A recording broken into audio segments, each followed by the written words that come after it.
Hey, slackers. This is video lesson 14. In the last video lesson, we reviewed for a quiz that was due on Friday. I see some of you are being major slackers lately. It seems like the quarter ended and you decided to take an extended vacation. No ha. And you aren't doing work at all, some of you. I'm just going to keep reminding you over and over again. I not only see the work you're doing on Canvas and what you're doing, but my videos are YouTube videos, so I get views. So if I have 56 to 60 students in college stats and only 11 views, I know nobody's watching the videos, even if 27 of you are handing in assignments. About half of you are doing the assignment and more than half of you. So a quarter of you are who are handing in the assignments are handing them in without watching anything. So please, guys, I'm killing myself with these videos. You have no idea what it's like to do these videos. It is Sunday in the Sakara crib at 1:30 in the afternoon. My husband is outside with the kids, which isn't going to last very long. So you're about to enter mayhem soon when they come in. Put that aside. Editing isn't so bad. It doesn't take me so long. But the uploading to goddamn YouTube, OMG. Takes up to 12 hours to upload 3 videos for the 3 different classes I teach. So I'm killing myself trying to keep things as consistent as possible for you guys so that it's me teaching you and you're kind of used to me teaching already, as opposed to just watching YouTube videos that are already made, or Khan Academy videos and things like that, like a lot of teachers are putting up, or just putting up packets. So I'm really trying here, guys. Meet me halfway, okay? So the bad news came Friday. Governor Cuomo has closed all schools in New York State for the remainder of the academic year. I am not too proud to admit that I cried. I don't know if that surprises you guys or not, but I really was hoping to get back into the building with you guys just for a couple of weeks, just for a few weeks, even if it was going to be a week before I got on my maternity leave. I was really hoping to end the year with you guys, especially my seniors. I have a lot of seniors, and I know you're really disappointed. I know, again, that most of you would be saying, Ms. Sakara, what's going on? What are they going to do? What are they going to do with graduation? I don't know anything yet. I'm as much in the dark as you guys are. We haven't heard anything. I'm guessing sometime this week we're all going to get notification. I've been with William Floyd for 16 years, teaching. I didn't graduate from there, but I teach there, obviously, for 16 years. And if there's one thing I'm always extremely proud of with our school, is that they always step up to the challenge. They always rise to the challenge. I have full confidence that Mr. Scotto and the superintendent and all of district office and all the administrators and all your APs are going to do something. It's just a matter of how and when, because everybody's got to be safe and we have to follow laws. So try to be patient, try to still have hope. I'm still keeping my fingers crossed for you guys. I'm going to tell you, when I found out the news, I started to tear up. My husband looked at me, he grabbed my hand, he felt bad. My 7-year-old was doing work on the computer. She looked at me from the kitchen and she started to cry right away. Oh my God, they closed school, didn't they? And so my 7-year-old and I cried together. Olivia is so devastated that school is closed. It's just another thing, so I feel your pain for the seniors and the kids that want to get back. I feel the pain of the little ones who are so confused by this. Olivia is a smart kid and she is struggling every step of the way with this. It's confusing and it's scary to them. And Ophelia, oh my God, Frank the Tank, she does not understand any of this. She thinks when we all put on masks that it's Halloween. She thinks it's a costume. She cries when we tell her if, like, one of the grandparents stops by to drop something off and we won't let her go near them and hug them. She cries and cries for them. It's terrible. And then in the middle of it all, guys, I'm having a baby, which has been a crazy ordeal in and of itself. So that's another thing my poor little first grader is so worried about. So we've officially stopped watching the news during the day, my husband and I, because Olivia is, as I said, smart, and she's hearing it too much, and it's just stressing her out. So no more watching the news. I stream it on my phone with headphones while she does work, or we watch, read it or whatever. But It's just too much for a little person. And I suggest maybe some of you do the same. It's so smart to be informed, but step away from it a little bit if it's stressing you out, if you're having a hard time. Step away from it. Step away from social media. Step away from the news. And try to limit it, and you will feel so much better. And get outside. It has been beautiful. So that's the Sakaro advice of the day. I'm thinking of you all the time. And please feel free to reach out to me for anything. A lot of you have. And we've been in contact. So please continue to do so. And hang in there, guys. Because I know this sucks. It's not good for anybody. Okay? All right. I wish you could see me, though, because I just made my daughter laugh really, really hard. I am 8.5 months pregnant almost. And it's funny because if you look at me from the front, I just look like, heavy, chubby. But I turned to the side and my belly is so big. So I just said to Olivia, I turned to the side and I went, and bam! And Olivia started dying laughing. Update on Sakaro, I go back to see the doctor Tuesday, yeah. And then I have a sonogram on Wednesday. I'm going to start going every other week again because I'm close. I am T-minus 6 weeks to the C-section, if I make it then. This one's scaring us. I've been having contractions for over a week. And the weekend, this weekend, yesterday and today, the contractions are serious. So there's a part of me that's grateful I'm not at work, because if I had one of those contractions and was sitting in class, I feel like some of you would be like, oh my God. Uh-oh. I just heard my husband scream no over something.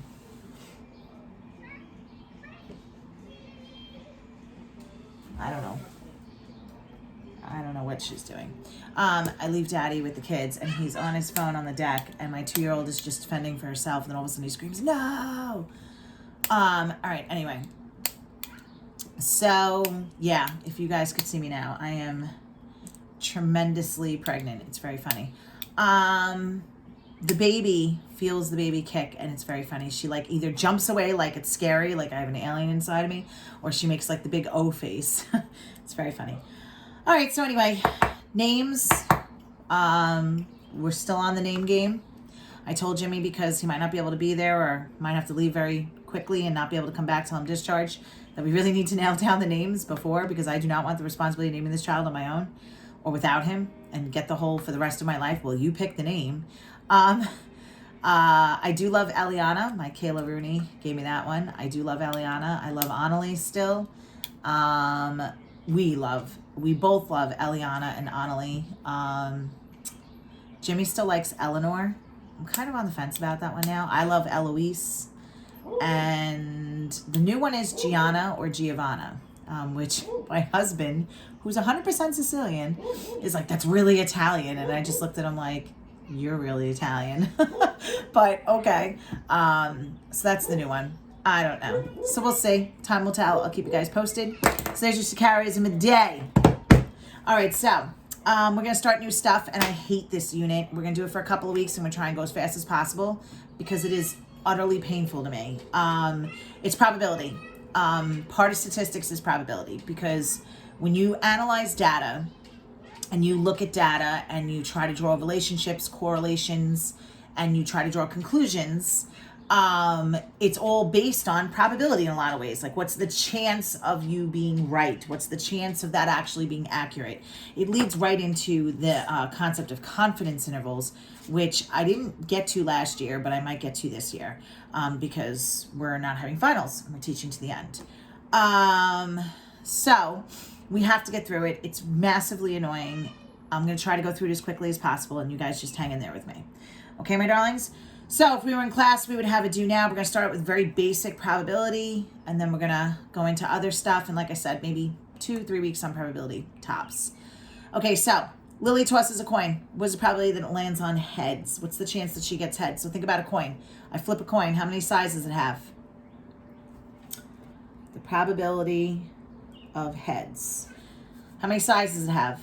Total sides, 2 sides, very good. So heads or tails is 2 total sides. The total goes on the bottom. And what is the chance of heads? How many sides have a head? That's 1 out of 2. Some of you would say 50%, and some of you would say 0.5. All 3 of these answers are right. Realistically, probability when we give probabilities in the real world, when you report it out, when you publish it, when it's on the news, we give it as a percent, because even people as stupid as Terry the Terror understand percentages, okay? When 1/2, 1 divided by 2 in the calculator is 0.5. If you take 0.5, what is percent always out of? 100, multiply it by 100, that's how you get your 50%. So all three of these answers are acceptable. Excuse me. All right, Lily tosses a coin. What's the probability that it lands on tails? Okay, so the probability of tails is what? How many total sides on a coin again? 2. The total goes on the bottom. And what you want is on top. The desired event is tails, and one side is tails. So these are what we call equally likely, okay? Because when you throw a coin, the outcomes, the chance of what you're going to get in a probability in a sample space are the same. They're equal. So they're equally likely events. Okay, Nathan rolls a die. Now you're talking about a die. What's the probability of the die landing on a 2? So I have the probability of landing on a 2. How many total sides are on a die when you chuck a die? There are 6 sides. Very good. And how many sides have 2 dots on them? 1 out of 6. Okay, Nathan rolls a die. What is the probability of the die landing on a 6? So again, the probability of a 6. Okay, how many total sides on a die? 6 of them. And how many have 6 dots? Only 1 of them. These are all equally likely events. Okay, so this is basic probability. Okay, as I said, and let's go through some definitions. We'll do some examples, some definitions, some examples, and let's see how far we get. Okay, so probability experiment is a chance process that leads to well-defined outcomes. So the probability of rain today, it's a 20% chance of rain. Probability of rain yesterday was a 0% chance until last night that it changed. And it did rain last night. It rained, in the middle of the night and this morning. So it's just, what's the chance of something occurring? Okay? Okay, we just said the word outcome, but what does it actually mean? It's the result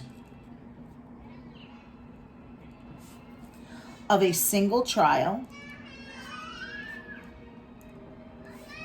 probability experiment.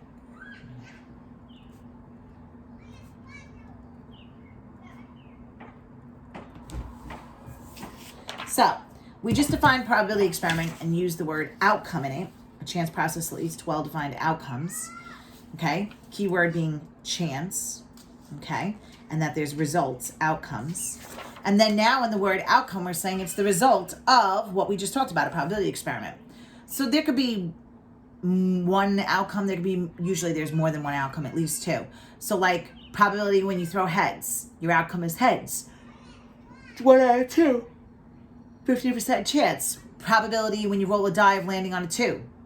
It's 1 out of 6. The 2 is the outcome, okay? But the probability experiment is actually throwing the die, all right? Your sample space is the set of all possible outcomes of a probability experiment.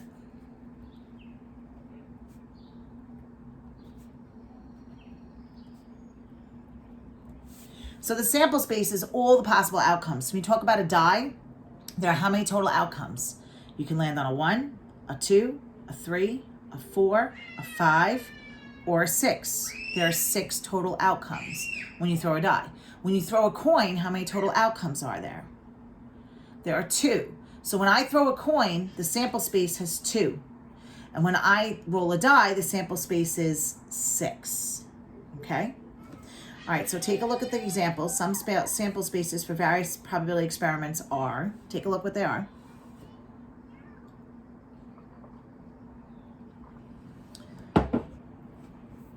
So these are my different experiments. If I toss a coin, we said it can land on what or what? Heads or tails, that's my sample space. When I roll a die, it can land on a what? 1, 2, 3, 4, 5, 6. Answer a true-false question. What's your sample space? Well, think about it. If I have a true-false question, what are the possible choices I can pick? True or false. If I toss 2 coins, oh, poop just got real. Well, the first coin can land on heads, and so can the second one, heads and heads. Or the first coin lands on heads, and the second one is tails. Or they're both tails, or the first one's tail and the second one's is heads.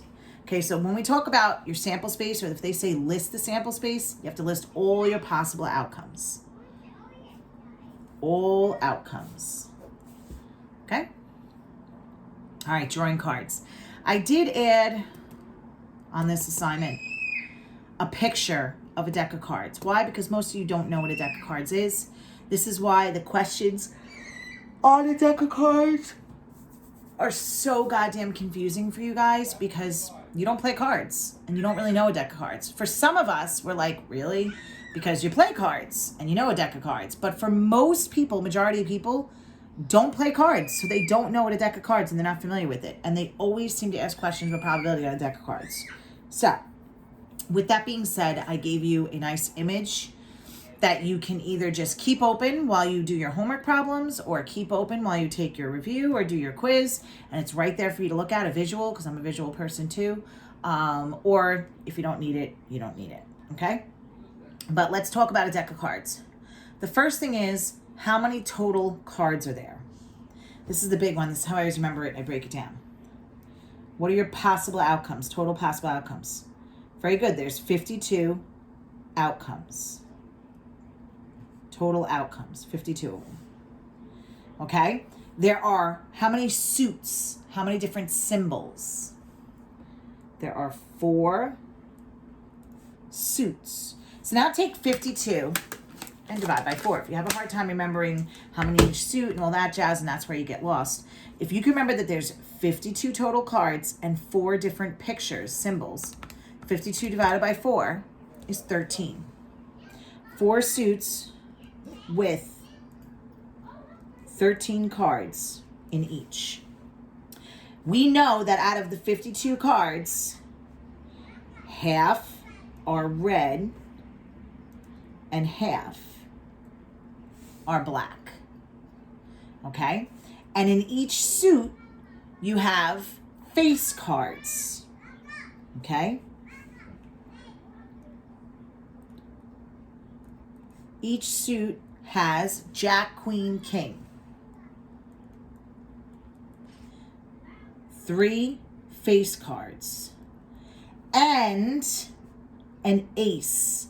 But that's not a face, because ace does not have a face, a human face on it. Jack, Queen, King, they give you a jack. It's a guy with a face on it. They give you a queen. The queen has a face on it. And they give you a king. They literally have a picture of a king. Okay, so let's talk about it. Your red cards. Half the deck is red. There are 2 suits that are red. They're the girly ones. Okay? The girly ones are hearts and diamonds. It's a terrible heart. If my first grader was in here right now, Olivia, she'd be like, I can draw a better heart than that. Your heart's ugly. Everything's competitive.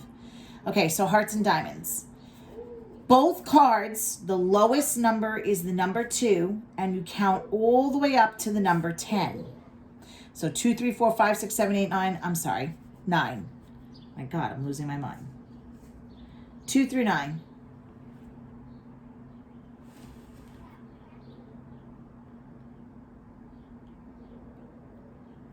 No, I'm right. It's 2 through 10. What is going on right now? It is 2 through 10. Guys, I have pregnancy brain so bad. It's 2 through 10. Make up your minds to Carol. Okay, that looks terrible. It's 2 through 10. Because there's 13 cards in each suit. So 2, 3, 4, 5, 6, 7, 8, 9, 10. That's 9 cards. And then Jack, Queen, King, Ace is the 13th card. I'm losing my mind. 2 through 10 in your number cards.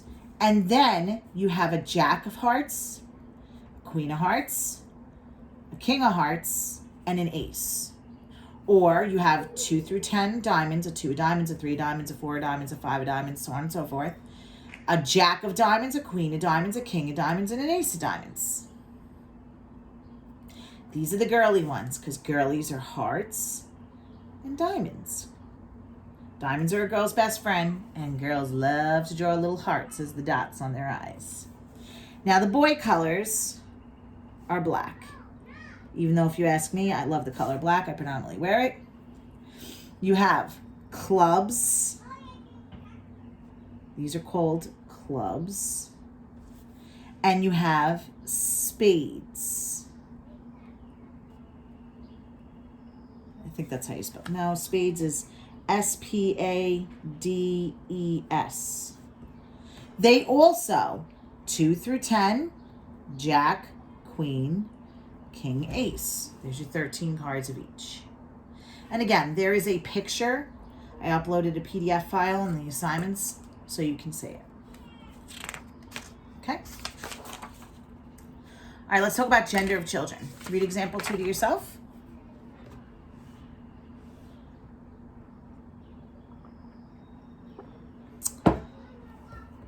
Okay, so find the sample space for the gender of the children if a family has 3 kids. Like me, I'm having my 3rd. So what are the total possible outcomes if you have a family of 3 siblings for gender? All right, we're just going to talk about boy-girl here. We're not going to talk about a girl born with boy parts and things like that. So let's not be silly. Okay, we're going to do B for boy and G for girl. So you ready? We're going to list them all. I could have all 3 boys, like Jimmy's family. I could have the first 2 are boys, and the last one is a what? A girl. I can have a boy, and then 2 girls, the big brother. I could have a boy, a girl, and then a boy.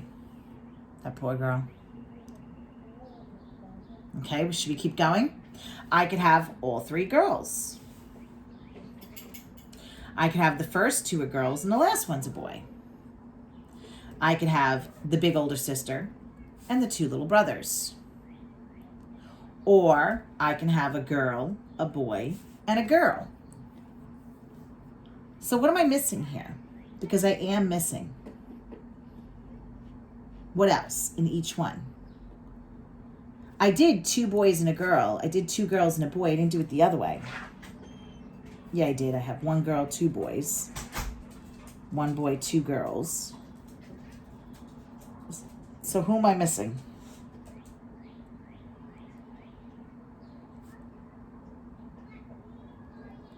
Am I missing any? No, I don't think I am, because I have 4 total. Okay, there are 8 outcomes, and that's listing a sample space. They asked for the sample space, so I list it out. How do I know if I'm done? Okay, so this is how you think about it in probability. Here's my first child, my second child, and my 3rd child. So this is my number 1 kid, the 2nd kid, and the 3rd kid. How many total genders are there for each kid? Boy, girl, that's 2. Boy or girl, that's 2. And boy or girl is 2. Now think about it. I have my first kid and my 2nd kid and my 3rd kid. I want to know all 3. If I consider all 3 of them. Whenever you hear the word "and" in probability, you multiply. We're going to actually cover that in a little while. So what's 2 times 2? 4. And what's 4 times 2? That's 8. So that's how I knew I was done. Okay, that's the same thing as 2 to the 3rd, by the way. Okay, pretty boring stuff, right? This is why I hate probability. It's like the most boring thing I teach in college stats. Tree diagram. A device that you learned about in elementary school, that we're still doing, consisting of line segments emanating, here comes screaming, guys, get ready, if you don't already hear it, from a starting point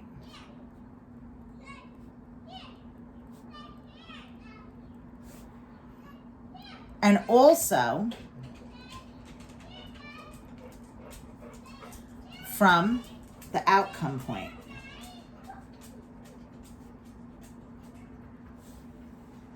It's used to determine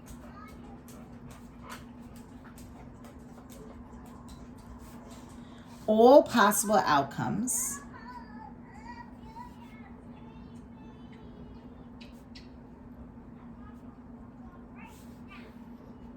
of a probability experiment.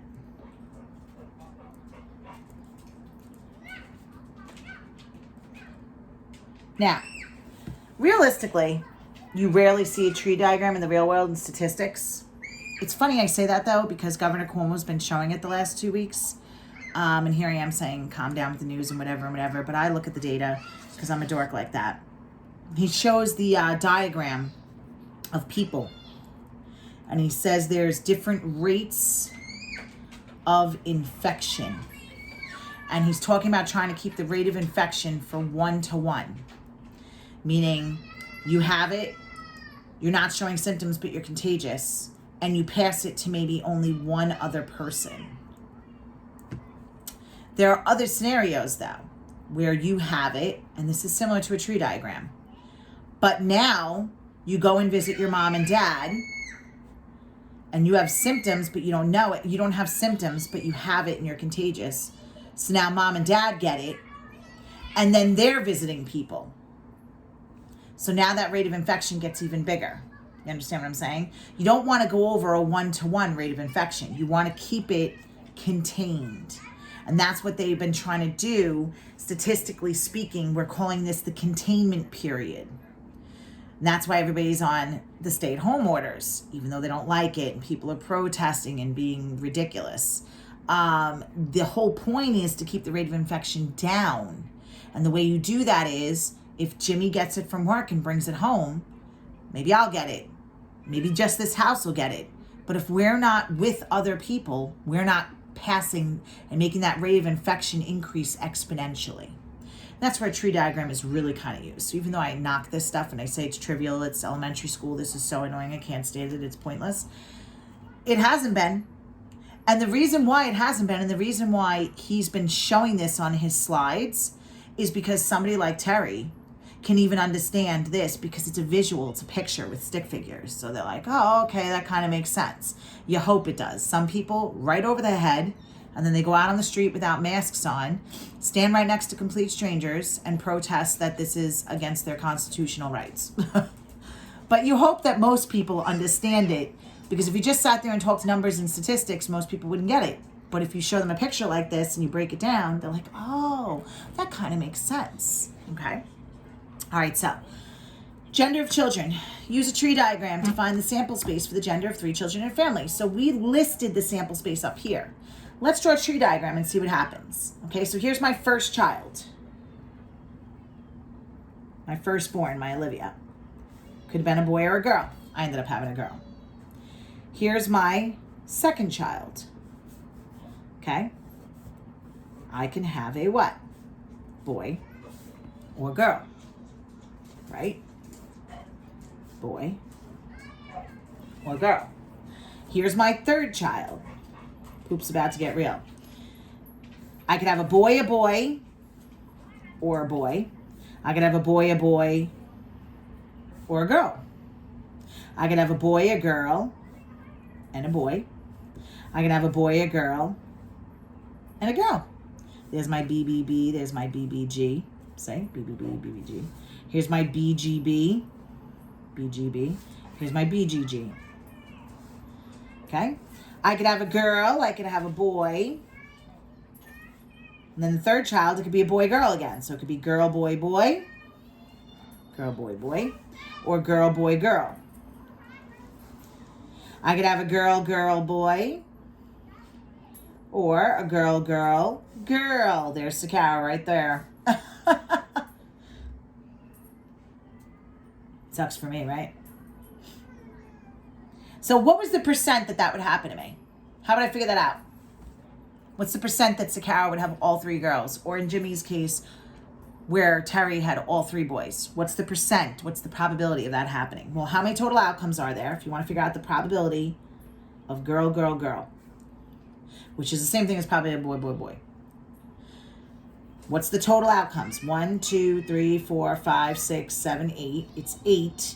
And how many of them are all girls? Just one of them. So the percent of that is actually very small. There's like a 13% chance, 12.5% chance. But hey, we know that's my luck, right? All girls, kill me. All right, so let's do some more definitions. Get them out of the way. Get her done. So we'll do consists of a set of outcomes.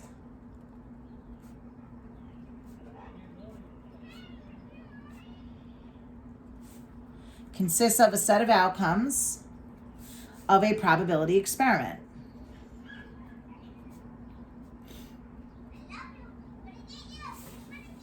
Okay, so an event is what you're actually trying to find. Like, what's the probability of having all girls? What's the probability of having 2 girls and a boy?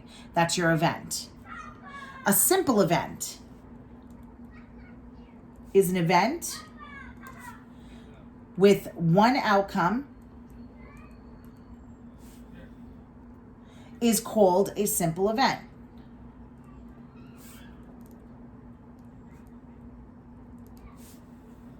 Example.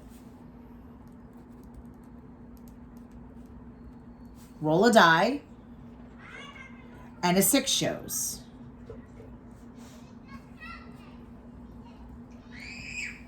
Okay? In order for it to be a compound event,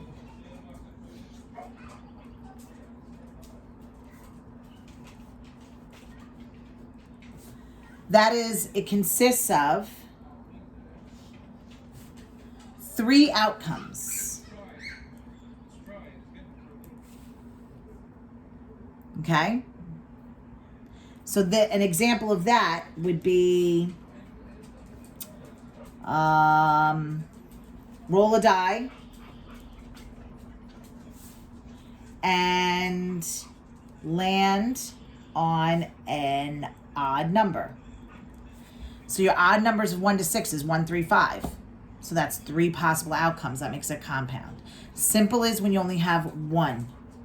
Simple is 1. Compound is 3. Okay? Oh, I did make it a new word. Look at that. I wrote it up top. My bad, guys. You see? Pregnancy brain. There's your compound event right there. Okay, sorry I wrote it up top. Equally likely events. I discussed it already, so let's write it. Events that have the same probability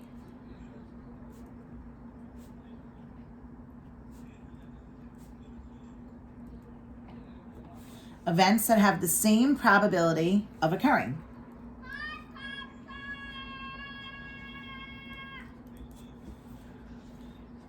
Okay? An example of this is, we've already done it. The probability of heads equals the probability of tails. Oh my God, now I'm writing it on all the wrong stuff. Can you guys kill me now? This is a compound event. This is number 8. Equally likely events. So this should be down here. Somebody shoot me now. I'm having difficulty. I wrote compound event up here because in my answer key over here on the side, I forgot to put in compound event. I must have finally fixed the answer key, so I wrote it up here and just wrote it and didn't realize it was underneath, and now I'm writing in a blank spot. Okay.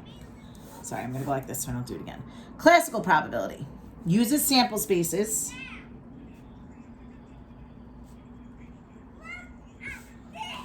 to determine the numerical probability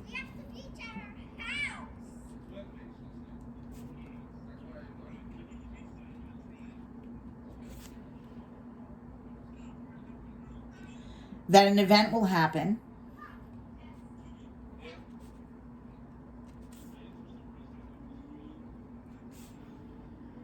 okay? So basically, we've been doing classical probability all along.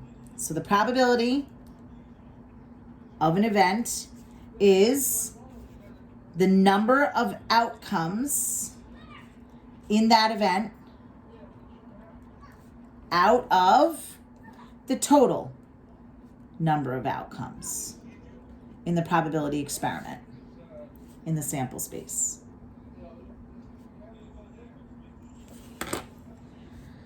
So my bad, guys. This is the definition for event. This is your simple event. This is compound event number 7. This is number 8, which is equally likely events. And there's classical probability. What a mess, Sakao. You're a mess. All right, let's talk about the rounding rule for probabilities. Should always be expressed as a fraction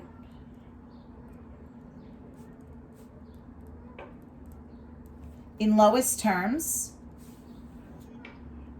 or a decimal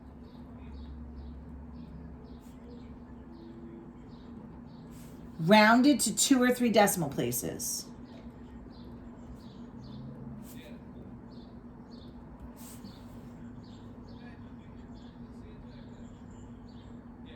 Okay? If in a case of the decimal is very small, when decimal is very small, round the decimal to the first non-zero digit.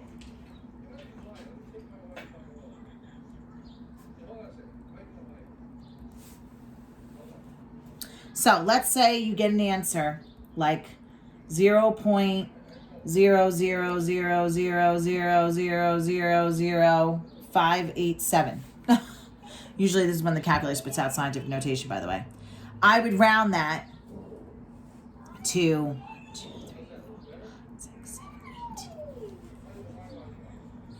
8 zeros and put a 6. The first non-zero number I rounded to. Okay?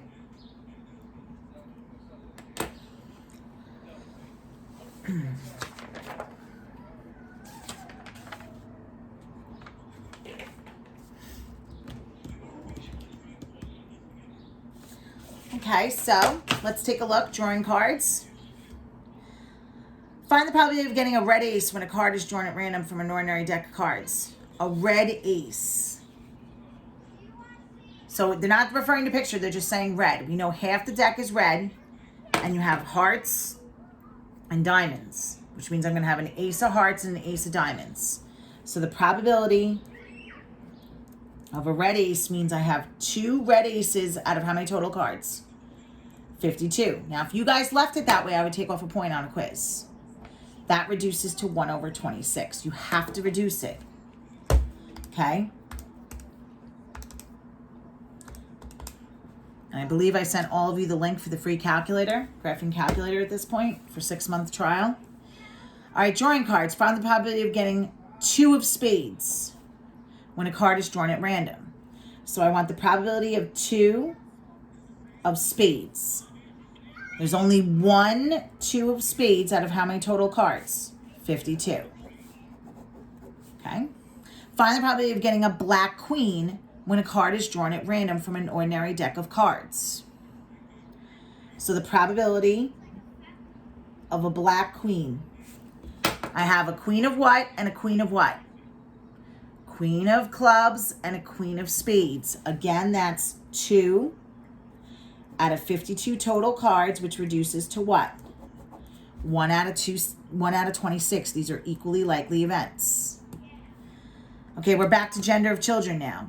If a family has 3 kids, find the probability that 2 of the 3 are girls. So if you go back to your sample space, what's the probability of 2 girls and 1 boy? 2 girls and 1 boy. There's 1. 2 girls and 1 boy. That's 2. Wait. 2 girls and 1 boy. Doesn't say 2 of the 3 are girls? Yeah. Oh, 2 girls, 1 boy. That's one of them. So here's 1. 2 girls, 1 boy. 2 girls, 1 boy. Am I missing any? So it looks like it's 3 out of 8. And that doesn't reduce.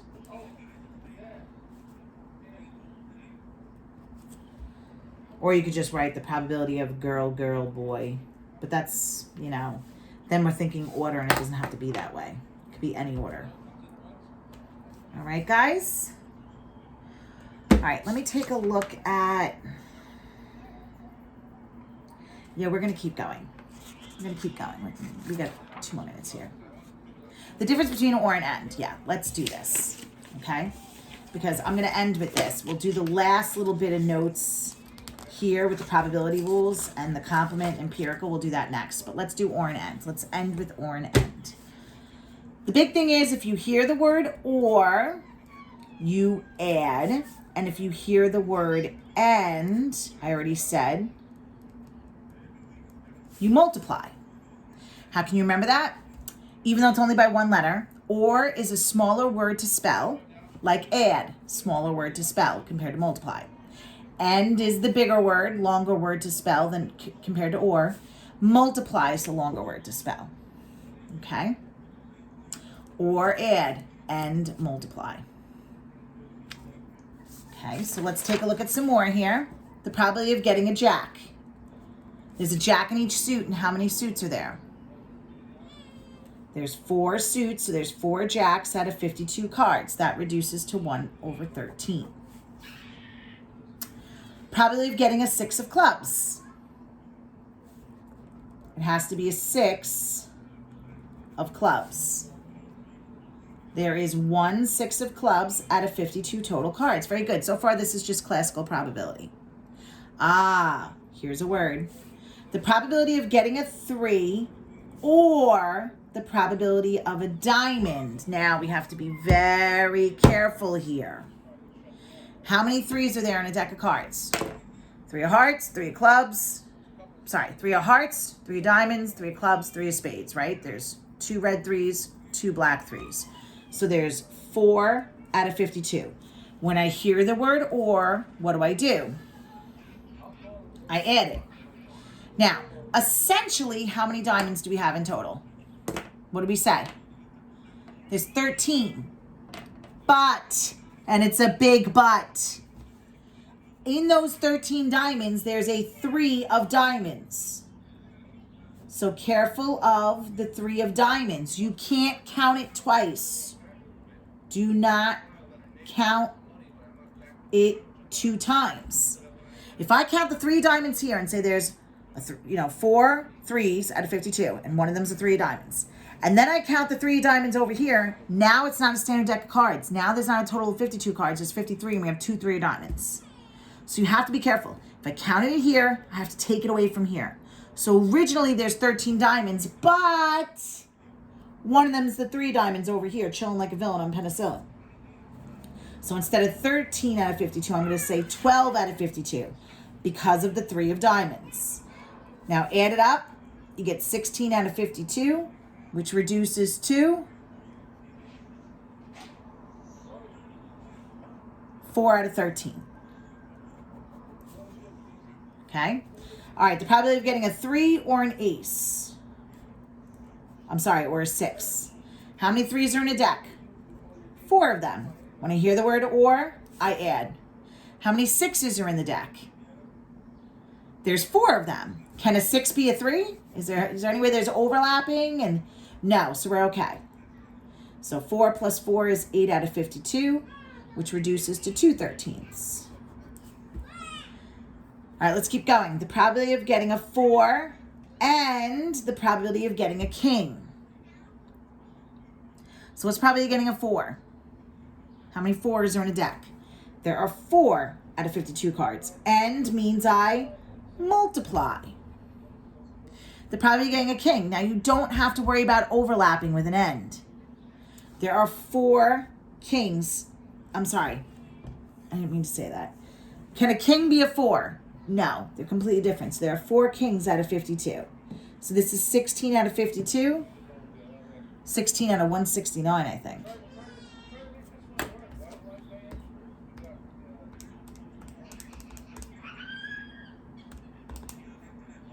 Yep, 16 out of 169. And that's reduced. Okay, the probability of getting a 7 of spades and means you multiply a 5 of diamonds. Now, can a 7 or a 5 be the same thing? No, there's no overlapping. There's one 7 of spades and there's one 5 of diamonds, which means I have 1 out of 227.04. Right? Yep. 2,704. Oh my God. So be very careful with the overlapping. Be very careful with the overlapping. You can't count things twice. Okay, so let's talk about your homework. Your homework is going to be this textbook handout. And we're going to say that it's pages 195 to 198. So your homework for lesson 14 is text, pages 195 to 198. And I would like you to work on 12 and 14, all parts. Numbers 12 and 14. So 12 talks about rolling a die and all the different ways, all the different possibilities of rolling a die. It's A through G, parts A through G. And 14 is a deck of cards, A through J. Okay? So 12 and 14, that's your homework. It'll be due Wednesday. All right, my darlings, take care. Brush your goddamn hair.